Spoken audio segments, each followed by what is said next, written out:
there's one thing this pandemic situation is showing us, it's that we're all connected. And on some level, we're all suffering. But we're also ready to fight our way through. In this series, I'm speaking to people I call friends, people I respect, people I want to see do well. Because in the end, we all have to carry on. And it's better if we carry on together. Hey, welcome back. I am here with my good friend, also named Dan. Dan, for those watching, will you tell everyone where we're contacting you from?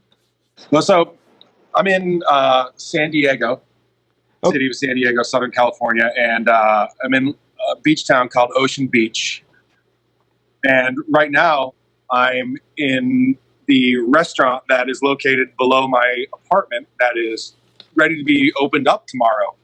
After all of this lockdown stuff, they finally decided to let them open up. But they had to do a few things. And yeah, give us a walkthrough, a quick walkthrough. Yeah, look. So this restaurant didn't always have these plastic barriers. This is Ted. He's the owner. How are you?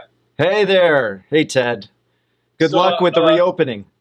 So the deal is that if you don't have barriers, you got to have 6 feet across or 6 feet spacing. So I came up with this idea to put up barriers everywhere and try to make some money. Yeah. Now, the only thing I really lost is the counter space because I can't get 6 feet from the booths to the counter. I got to shut them down. Yeah. So you can't sit at the counter at the diner, but you can hang out in these plastic-coated pods. Yeah. You know, we spoke to somebody just a few weeks ago in Italy who had a similar concept for reopening restaurants in Italy, although it involved more plexiglass and also was an idea for getting people back onto the beach in these plexiglass pods. Oh, so they're on the beach in a plexiglass pod. Right, yeah. Sounds like a great way to get in touch with nature. Dan, getting back to you and what you do, could you give people a quick introduction to who you are, what you do for work out there in California? Yeah, essentially, I started off as an audio engineer, and now I'm a production manager for live event production. Tell me a little bit about how that has changed in the course of this Well, pandemic. it's basically non-existent now. So I'm a musician, and I'm an audio engineer and a production manager, and that whole aspect of my career is essentially gone right now. Give me a little bit of context for how big of a hit that is for, you know, the community there, but you know, especially for you, just to give me a frame of understanding. As far as a personal hit, financially and career-wise, and even a mental thing for me, I'm so uncertain of when I will actually be able to use my initial skill to have a job anymore, because I don't even see it. I don't see it happening this year. For a lot of my career, playing the gigs and doing things day to day, it was uncertain to begin with, and now it just doesn't exist at all. There's a little bit of feeling that I have, but it's almost like relief. Like I don't even have to search for gigs anymore because I just know that they don't exist. But there is a question of whether or not the skills that, pretty much the only skills that I have in order to make a living and have a career, if they're going to mean anything within the next year. So I searched for, different ways to make money, and I still have that production, video production, installation type thing under my belt, so I can still make money. But as far as being a musician and as far as doing live events, because I'm used to doing live events with thousands of people, Las Vegas, LA, and that's what we do, and it's just gone. Yeah. It's gone.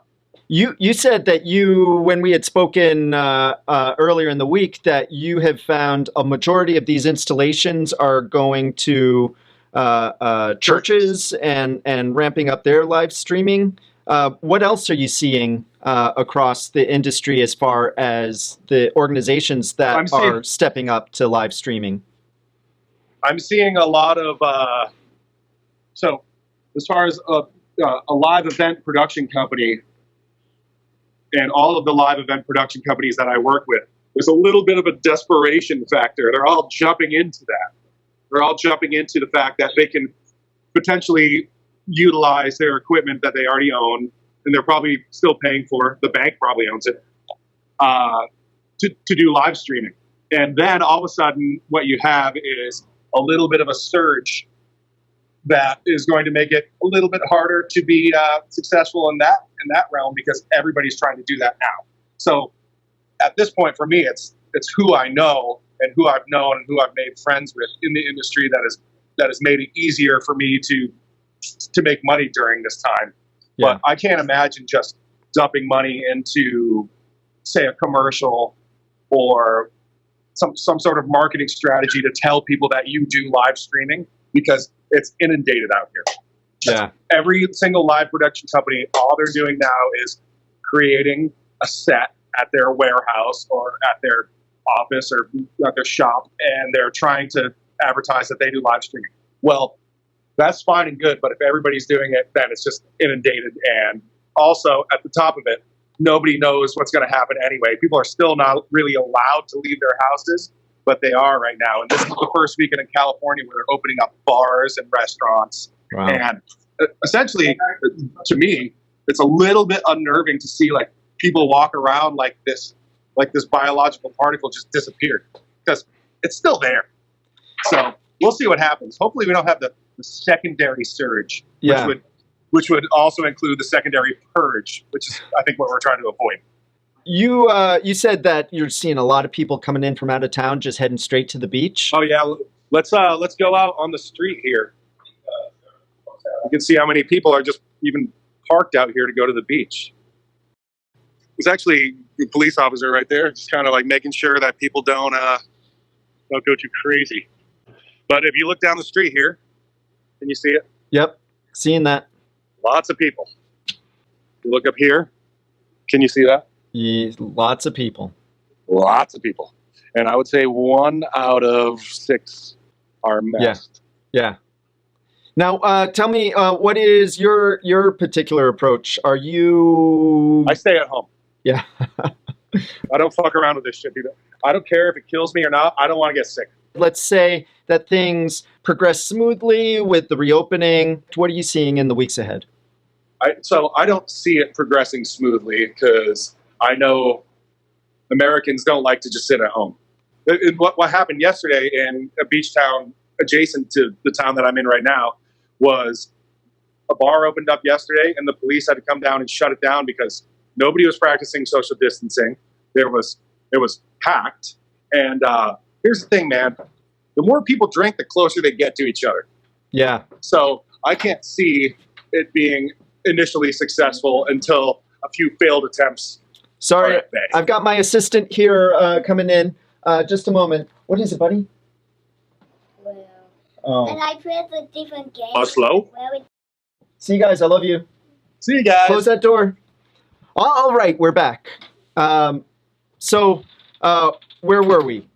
Well, based on the fact that I live in it's a pretty densely populated area here next to the beach, Southern California, San Diego has done a good job of enforcing the social distancing thing for a while now, a couple months. I see things getting shut down again based on lack of adherence to the rules, because there's just too many people around right now. Yeah. And it seems too soon to me, but I could be wrong.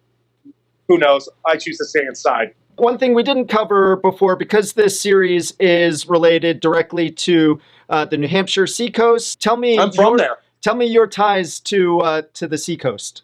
Well, I grew up in Elliott, Maine. I worked at the Bow Street Theater for a while. I guess the Seacoast Repertory Theater. I lived above a Stockpot, but it's now called the River House. Very good friends with Tristan Law and all you guys. Worked for a production company, audio production company out of Elliott, with a guy named Dean Clegg, Mike Marchand. We all know the same sound guys type of thing. Worked at the music hall for a while. The weather at one point just kind of got to me. I had the SAD, S-A-D, seasonal affective disorder. Dan, thank you so much for speaking with me today. Good luck to you in the weeks ahead, and good luck to your friend there at the restaurant. The Old Townhouse Restaurant. The Old Townhouse Restaurant. You have a wonderful day. And for those of you watching, thank you for watching. Please remember to like and subscribe and leave a comment for Dan down below this message if you have any thoughts you'd like to share. And until next time, carry on. It'll encourage people to keep a distance, I think. Yeah, hopefully. Yeah. Look at this. This is ridiculous. Homeboy's got to sell eggs over here, and he's got to fucking wrap the whole place like it's fucking Dexter.